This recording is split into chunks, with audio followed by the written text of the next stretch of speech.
அரசியல் சார்ந்த எந்த அனுபவமே இல்லாம வளர்க்கப்பட்டவர் அவர்.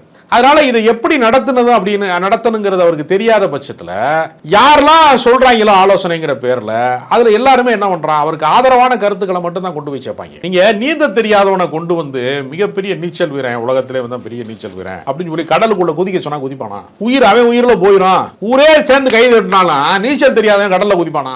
அந்த அச்சம் தான், தடுமாற்றம் தான். அதை தான் ரஜினிகாந்த் வந்து ஒவ்வொரு முறையும் முயற்சி பண்ணி அப்புறம் ஒரு கட்டத்துக்கு மேல இது வேணாம் அப்படின்னு ஒரு முடிவு எடுத்தார்ல. இவருக்கு அந்த தடுமாற்றம் உள்ள இருக்கு.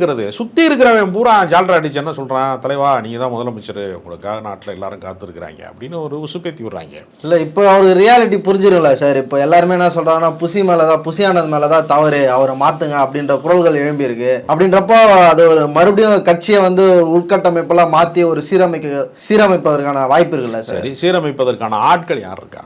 இப்போ நீங்கள் விஜயகாந்த் கட்சி ஆரம்பிக்கும் போது எதுக்கு பண்ருட்டி ராமச்சந்திரன் ஒருத்தர் கூட வச்சிருந்தார்.